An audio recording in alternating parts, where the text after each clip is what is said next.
Let's just talk about a story which is in a number of the papers today. I don't really feel like being terribly exercised by it, but perhaps you will be.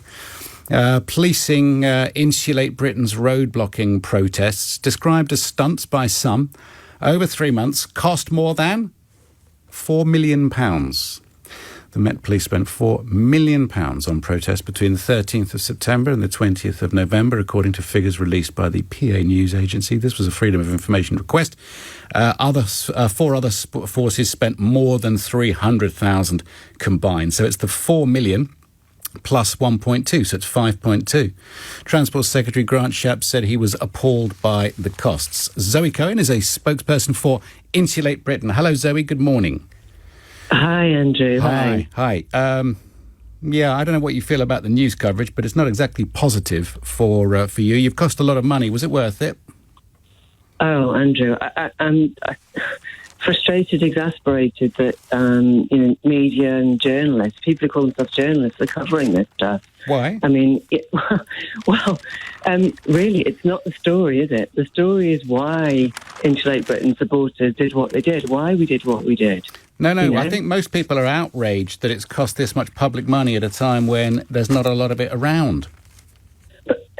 Well, that's a political decision, Andrew, isn't it? The real story here is, of course, is that the government is still utterly failing us, and this winter and every winter ahead of us is going to be thousands of people dying needlessly and because of fuel poverty, because they can't afford to both heat their homes and feed themselves and their families. And this is only getting worse, Andrew, because energy price rises everywhere in the news. No, listen, do you know, the funny thing is, I completely agree with you. Being married to a Swede and seeing how they look after their houses because they have to, because of their climate and the fact that windows don't fit and insulation is pretty useless over here. I agree with many of your aims. It's the means by which you've achieved it and the seeming sort of overwhelming rightness of your cause and the righteousness, that's rubbed people up the wrong way. I agree with insulating houses better. Well, it's really good to hear that, Andrew, and I'm delighted to hear that. And it's not about righteousness, Andrew. It's about understanding and listening to the science. And really, that's the only difference. No, well, it's also about not blocking roads and stopping people going about their business and all that. It's that as well. It's the means. It's the means and the end. I mean, there's a balance there, and I don't think you guys got it right because we don't like you very much now, and I'm sure you're really nice. Well, I'm sure you're really nice too, Andrew. It's not about the supporters and members of Insulate Britain are no different than your average person in your queue in Morrison's or Tesco's. We're just people who have invested some energy and time in reading the climate science and understanding it, and we understand what being inches away from a 2-degree world looks like. We understand when we read the Chatham House report that says we've only got a 5% chance of avoiding 2 degrees. We understand that means billions of people are going to be suffering extreme heat waves in the lifetimes of you and I. I know you've got grandchildren, haven't you? Well, I've only got the one. You've got the one. Oh, bless them. Well, I've got one daughter. I've not got grandchildren. She won't have kids because of the state of the climate. That's a bit obsessed for me. That's a bit. No. I think that's obsessive. People not bringing children into the world because they're fearful of the future. That for me sounds obsessed and cultish. I don't like that. That worries me. Well, I'm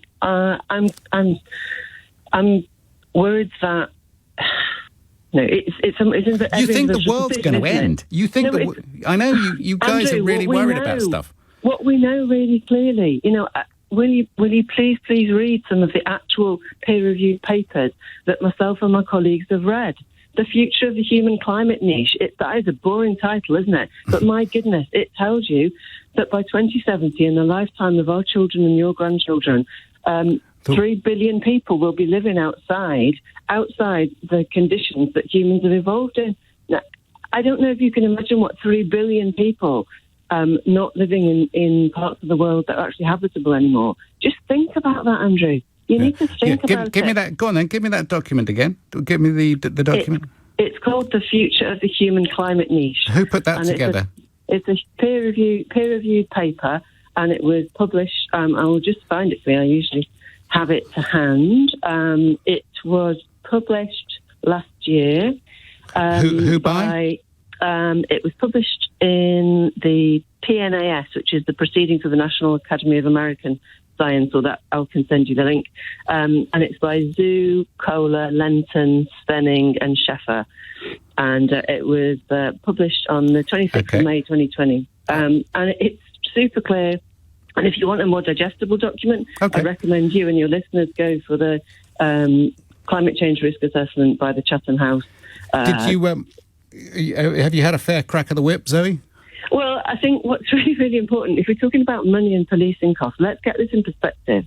Let's get this in perspective. How do you measure the cost or the value of the humanity of the You're not. I know you think we're all doomed. It's a legitimate question that you just posed there. No, I know. Look, I know you just. All being doomed, Andrew. No, but hold on. Just tell me this then. Are you coming to a road near me in the next few weeks or months? Tell me you've put this all to bed now. 2022, new year, go away. Has the government got on with the job, Andrew? Has the government actually insulated the homes of the British Have you people insulated and yours? Our emissions? Have you insulated yours? We've done loads on our property. Yeah, we've done loads on our property. Well, but I don't see the government taking any action. I don't see the climate crisis.